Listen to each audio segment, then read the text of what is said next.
Reed Richards found himself in the unusual position of not being able to invent or think his way out of a problem. The team's headquarters had been destroyed, leading them to seek refuge in a village inhabited by aliens from a pre-industrial civilization. And Galactus had brought his ship to Battleworld, most likely to prepare the makeshift planet's destruction. Reed put everything he had into solving the many problems they faced. He consulted with the others on the most immediate, stopping Galactus from eating Battleworld. All of their ideas were unworkable, or outright insane, so he settled on a more straightforward approach. I once saved Galactus's life. Maybe he'll listen to me. Listen to you? You planning to stroll up to him and talk about the weather? Well, that's about the size of it, Steve, except I'll stretch up to him, not walk. That's... Suicidal? I don't think so. Galactus isn't deliberately violent. The most likely outcome is he'll completely ignore me. There's a small possibility that he will deign to converse, or... He'll kill you before you're done saying his name. There is a small possibility he will kill me, yes. Which he will also do during the course of draining Battleworld's energies. If that's what he's planning. I mean, that's usually what he's planning, but nothing here seems to go as expected, so who knows? Exactly, Johnny. I'm going to try to find out. So Mr. Fantastic stretched himself up, and up. Reed wasn't completely sure how far he could stretch himself and still keep his body coherent. He knew it was a long way, but he was pushing his limits when his face was finally level with Galactus's eyes. Galactus, listen to me. I think I know what you're planning, and it's madness. It won't work, and it will guarantee your death, along with all of ours. You must know this, but there's another way. You're our only hope. You and that ship may be able to approach the Beyonder. If we can do that, if you can do that, maybe we can put an end to this insanity. Galactus gave no sign of having heard Reed, but something had apparently drawn his attention. He glanced momentarily at the distant distraction, too far away for Reed to see, and Reed felt the echo of a powerful psionic blast. He blinked at the impact in his mind. Just a brush of a power that would have annihilated him had he been its target. A response, he thought. A hostile response, but not directed at him. Reed wondered briefly who possessed such power. It could only be Xavier. Doom was otherwise engaged, and Galactus' psionic response suggested that the initial distraction had been telepathic in nature. Again, that pointed to Xavier. He and Magneto must have undertaken their own approach to Galactus. Reed knew that the X-Men were capable of taking care of themselves. They had made that point clear, but he worried for them nonetheless. Galactus' response was potent, and Reed had no idea how much psionic tension Xavier could handle. And sooner or later, the X-Men would be needed. To survive Doom, never mind the Beyonder, they would have to stick together. That was also the message he had to convey to Galactus, now, before he was too absorbed in his work again.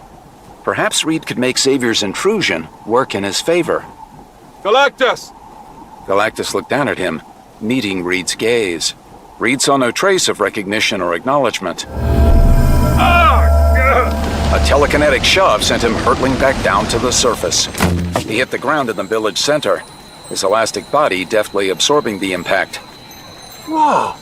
What happened? Something in the distance disturbed Galactus. When he responded to it, he noticed me as well. You saw the rest. Well, you tried. Spectrum, Iron Man, and Hawkeye were looking up at Galactus, who again stood motionless. No harm done? Reed snapped himself back into shade, feeling his limbs and torso return to their natural state. Even after all these years of stretching himself in every conceivable way, he preferred a regular human-sized form. You don't understand. He knows we're here now. He sees us as pests on the surface of a planet he's probably planning to consume. What's he gonna do? Stick his cat on us? Well... A beam of coruscating light lanced down from Galactus' ship right into the village, landing with an explosive burst where Reed had been a moment before. A monstrous robot stood on the stones of the central plaza. It was 4 times the height of a human, with a gleaming sheen to its metallic hide and tripod-like toes. Its head, if that's what you would call it, was covered with an egg-shaped helmet topped with a single fin. The robot crouched, its claw-like hands pulled back as it prepared its attack. There's the cat, or whatever analogous creature Galactus uses to control vermin. Don't just stand there yakking, Hulk, buddy. It's clobbering time. The robot hit the Hulk before he could act on this suggestion, sending the hero flying across the square. I think we're in trouble. The creature slapped away Iron Man, while it pounded the downed Hulk with its other arm. Get back! Give me some room to go Nova! The robot had scooped up She-Hulk in a crushing grip. She struggled in its tightening fist. Spider-Man swung up to help her, landing on the robot's thumb. My spider sense is going bonkers, guys! The robot's mouth came open, and a thick, sticky spray shot out in a cone that covered most of the team. They dropped, temporarily stuck in the goo, leaving only Captain America, the Thing, and the Human Torch still in play on the ground.